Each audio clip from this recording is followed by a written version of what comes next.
যখন তোমার পাপ তোমাকে বাধা দিবে না, তোমার ভিতর থেকে একটা বাধা আসবে না যেটা পাপ, বুঝবা যে ঈমান নাই তোমার মধ্যে। যখন ভিতর থেকে পাপ করলে একটা বাধা আসে, বুঝবা তুমি ঈমানদার। মানে পাপ করলে যদি বাধা আসে ভিতর থেকে যে না আমি একটা খারাপ কাজ করেছি, আল্লাহর কাছে আমাকে তওবা করতে হবে, ইস্তেগফার করতে হবে, তখন বুঝবেন যে আপনার ভিতর ঈমান আছে। এই জন্য আল্লাহ পাক আপনার মনের মধ্যে এই চিন্তা নিয়ে আসছেন। আলহামদুলিল্লাহ।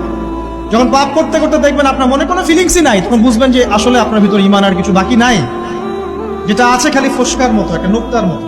তার মানে একজন লোক জানাকারী হতে পারে, সে যতই ভালো হোক, যদি সে মহিলার সাথে নীরবে সাক্ষাৎ করে বিবাহ বহির্ভূত সম্পর্ক, তাহলে আমরা ওকে জানি বলি। কি বলি?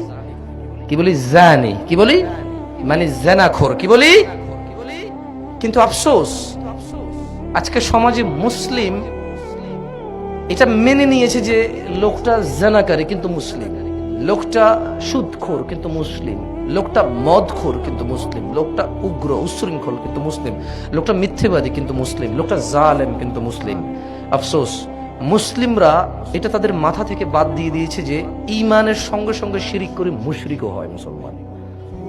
এখন বলবে পোশাক যার যার অধিকার, মাইয়ারা ছোট ছোট পোশাক পরবো, তোমরা কি, তোমরা সিরিয়াস হবা কেন?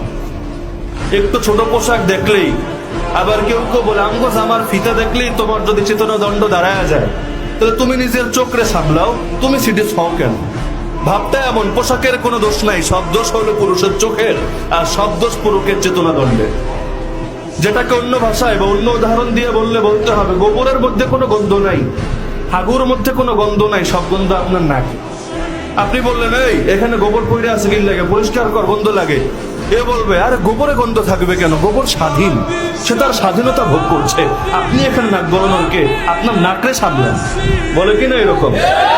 একই টাইপের উদাহরণ এবং একই টাইপের দলিল দিবে। আমরা ছোট ছোট পোশাক পরছি, কি হয়েছে, তোমরা টাকাও কিনলে, নজরের হেফাজত রেখো। কেউ কেউ আরো অ্যাডভান্স কোরআনের আয়াত শুনে যায় যে সূরা নূরে আছে, আরবি তো বলতে পারে না, বাংলাটা বইলা দেয়, মুমিনদেরকে বলে দেন তারা যেন দৃষ্টিরে নামায় রাখে আর নিজেদের ডান্ডারে হেফাজত করে। বলে না এটা? আয়াতটাও শুনে দিবে। তো নিজে ঠিক হয়ে যাও তুমি, আমাদেরকে নিয়ে চিন্তা করার দরকার কি? তাহলে খুব স্বাধীন না যে পোশাকের ব্যাপারে কোনো আপত্তি করতে পারবেন না? গ্রামে গঞ্জে মফস্বল এলাকায় যে পোশাক ইচ্ছা সে পোশাক পরে যাবে। এমনকি হাইকোর্ট থেকে পর্যন্ত এটা নিয়ে মন্তব্য করলো যে নরসিংদীর ঘটনায় যেই নারীকে জড়িয়ে পুরো মামলাটা দাঁড় করানো হয়েছে এবং একটা 60 বছরের বয়স্কা মহিলারে 2 মাস জেল খাটানো হয়েছে, এটা ঠিক হয় না, এটা ভুল হয়েছে। এই যুগের শ্রেষ্ঠ যুবক সে যে বলতে পারবে বুক ফুলিয়ে, বাবা মা আপনাদের যাকে মন চায় বিয়ে করান, আমি রাজি। ঠিক কিনা বলেন না? আমি মনে করি সে সমাজের শ্রেষ্ঠ যুবক বর্তমান সময়ে, যে তার বাবা মাকে এখতিয়ার দিতে পেরেছে, এই বাবা মাকে তাদের স্বাধীন ইচ্ছা দিতে পেরেছে যে আপনাদের যাকে মন চায় আপনি শাদী করাতে পারেন, আপনাদের কথা মতো আমি প্রস্তুত আছি। আমি বিশ্বাস করি ওই সংসারে সারা জীবন বাবা মার দোয়া থাকে। ইফতারির আগে যে দোয়া, ওইটা আল্লাহ ফিরায় না। ইফতারি করার আগ মুহূর্তে আমরা যে পেঁয়াজ, আলুর চপ, বেগুনি, এগুলো খান আপনারা? রুয়াবজার শরবত খান নাকি? এই যে সাজায় রাখা হয় ডিজাইন করে, এইগুলো রেখে যখন দোয়া করেন, এই দোয়াটা আল্লাহ শুনে খুব। আল্লাহ বলে কিরে ফেরেশতারা, ঘটনা কি, এত খাবার কেন? আল্লাহ রোজা রাখছে, কি চায়? আল্লাহ ক্ষমা চায়। তো খায় না যে তৃষ্ণার, তো আল্লাহ আপনার ভয়, আমারা দেখছে না, আল্লাহ আপনারা দেখে নাই, জান্নাত দেখে নাই, আমার জাহান্নাম দেখেছে আল্লাহ কিন্তু জানে। তারপরে ফেরেশতাদের মুখ থেকে বের করা হবে, সুবহানাল্লাহ পড়ে, আমার জাহান্নাম দেখেছি কিনা বলো। ফেরেশতারা বলে না, জাহান্নাম দেখে নাই। আমার জান্নাত দেখেছে কিনা বলো, জান্নাতও দেখে নাই, কিছুই দেখে নাই, আপনারও দেখে নাই। আল্লাহ এবার খুশি হয়ে যাবে। আমার খুশির জন্য আমার ভয়ে তৃষ্ণার্ত ক্ষুধার্ত সামনে খাবার হাত বাড়ালেই খেতে পারে, গ্লাসটা তুললেই পান করতে পারে, আমার ভয়ে খায় না, আমার ক্ষমা চায়, আমার কাছে ক্ষমা প্রার্থনা করে। এখন আমার বান্দা যা দোয়া করবে, বান্দার সব দোয়া আমি কবুল করে নেব। ভাইয়ের স্ত্রীকে ভাবি না ডেকে বড় আপু ডাকাটাই সবচেয়ে উত্তম। এই জিনিসটা বুঝবেন, আমি কেন বলছি আপনারা একটু পরে বুঝবেন। ভাইয়ের স্ত্রীকে ভাবি না ডেকে বড় আপু ডাকা স্বামীর ভাইকে দেবর না ডেকে ভাইয়া বলে ডাকা, এটাই সবচাইতে উত্তম বর্তমানে। কারণ এই পর্যন্ত কোন ভাইয়ের হাতে বোনের ইজ্জত লুণ্ঠন হয় নাই। এটা একটা কমন সেন্সের বিষয়, একটু বুঝবেন। আপনি যখন মাথায় বসাই নিবেন এটা আমার বোন, শয়তান আর এখানে দুষ্টামি করার কোনো সুযোগ। বোনে যখন বসাই নিবে এটা তো আমার ভাই, ওই দুষ্টামি করার কোনো সুযোগ, কারণ সম্পর্ক হয় পরে, দুষ্টামি শুরু হয় আগে।